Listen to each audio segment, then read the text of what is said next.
In America, people like to believe that schools are fair. Same classrooms, same books, same teachers, same chances. But Malik Johnson learned something very early in life. Fairness often depends on who's being judged. Before teachers knew his test scores, they noticed his skin. Before students heard his ideas, they noticed his clothes. And before Malik ever failed, they quietly decided that he would.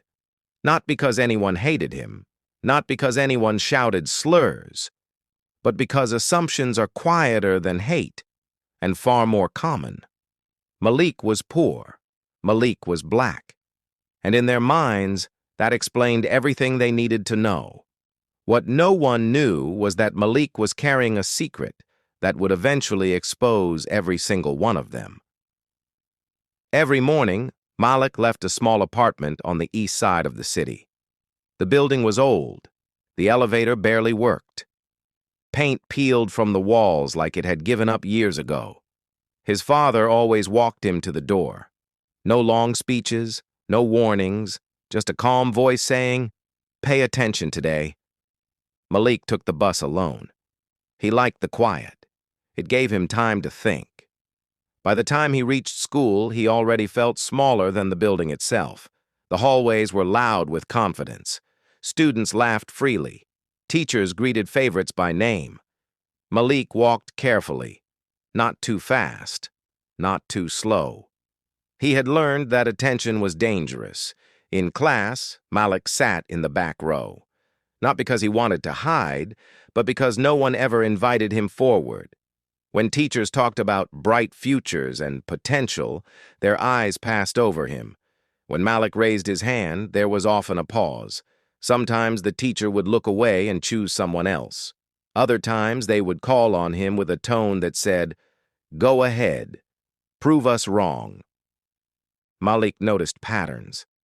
When he answered correctly, teachers double-checked his work. "Are you sure? Explain how you got that." When other students answered incorrectly, they were encouraged. "Good thinking. You're on the right track." The difference was subtle, but it was constant. And subtle things, repeated daily, become rules. By middle school, Malik understood how the system worked. You weren't judged by effort. You weren't judged by curiosity. You were judged by expectations. And expectations were decided early. Once, during a math lesson, Malik solved a problem faster than anyone else. The teacher stared at the board for a long moment, then erased his answer and said, "Let's have someone else try." Another student gave the same solution. The teacher smiled. "Excellent work." Malik said nothing.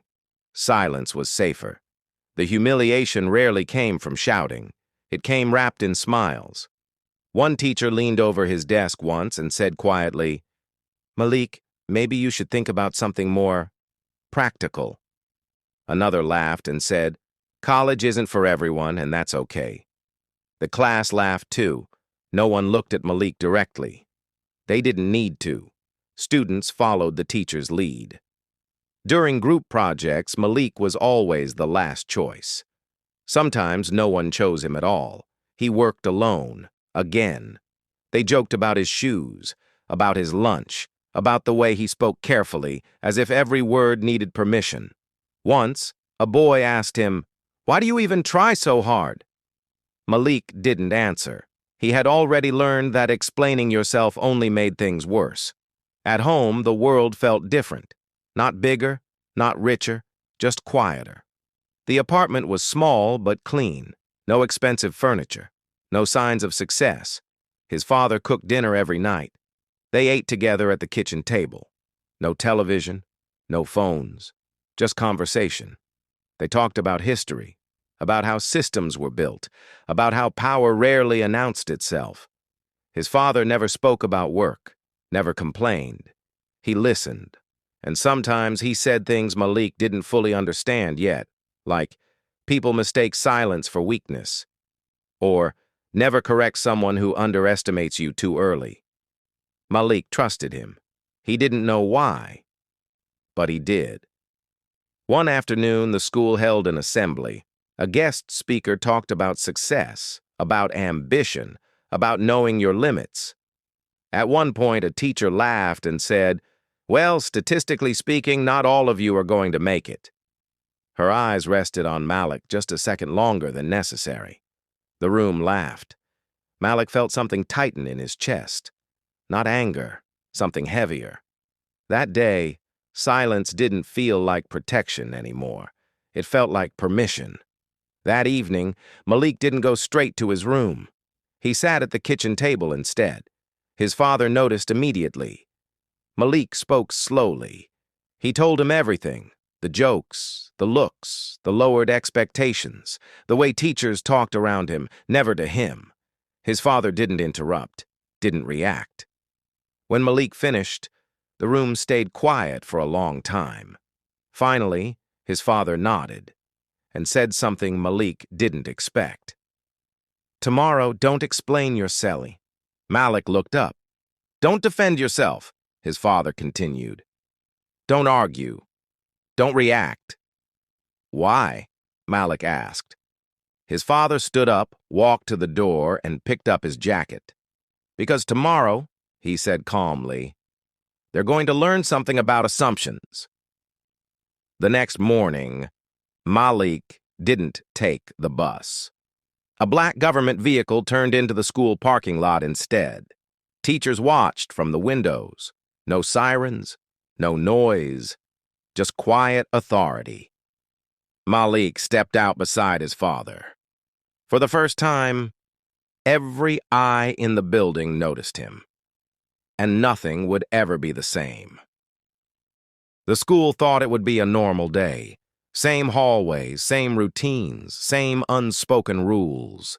But normal ended the moment the black government vehicle stopped outside the front gate. Teachers noticed first. They paused mid-conversation, looked out the windows, frowned. That car didn't belong here. No school logo, no district markings, just tinted windows and a quiet sense of authority that didn't ask for permission. Malik stepped out slowly. He felt every eye on him. Students whispered. Some laughed nervously. Others looked confused. Malik's father stepped out next. And suddenly, the air changed. He didn't rush, didn't look around. He walked like someone who was used to rooms becoming quiet without asking them to.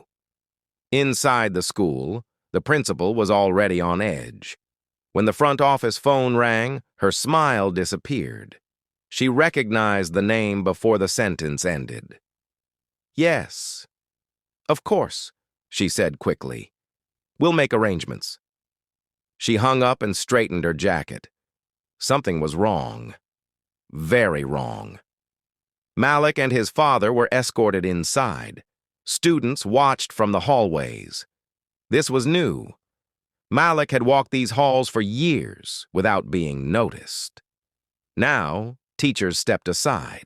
Some avoided eye contact, others stared. Malik felt his heart pound. Not fear, anticipation. In the principal's office, the door closed quietly. No shouting, no raised voices. Malik's father sat down calmly. He placed a folder on the desk. Thick, organized, official. Then he spoke. "Before we begin," he said, "I want to ask one question." The principal nodded. "Why does my son believe he is worth less in this building than anywhere else?" The room froze. No one answered immediately. The silence was uncomfortable. Then the excuses came. Misunderstandings, good intentions, high standards. Malik's father listened patiently. Then he opened the folder.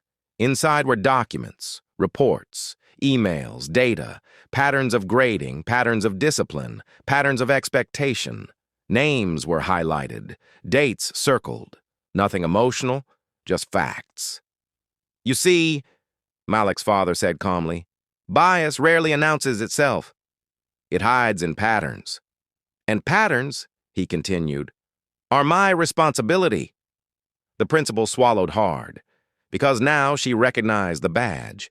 the credentials, the department. Malik's father wasn't just a government employee.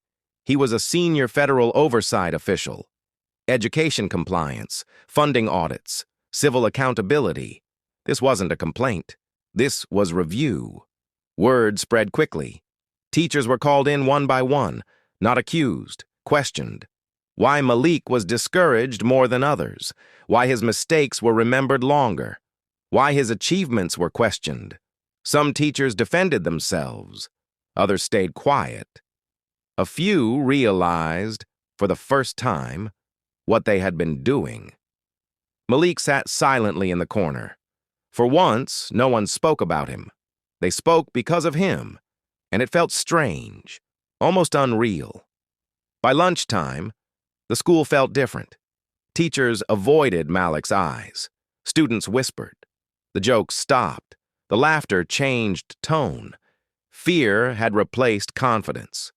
That afternoon, an announcement was made. Staff training sessions, policy reviews, external evaluations, careful words. But everyone understood what they meant.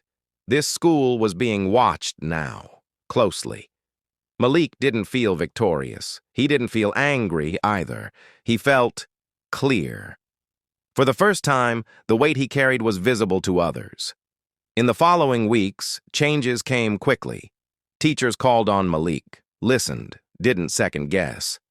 When he answered correctly, they accepted it. When he struggled, they supported him. The same things other students had always received. Nothing special, just fair. Students treated him differently, too. Some avoided him completely. Others tried to be friendly.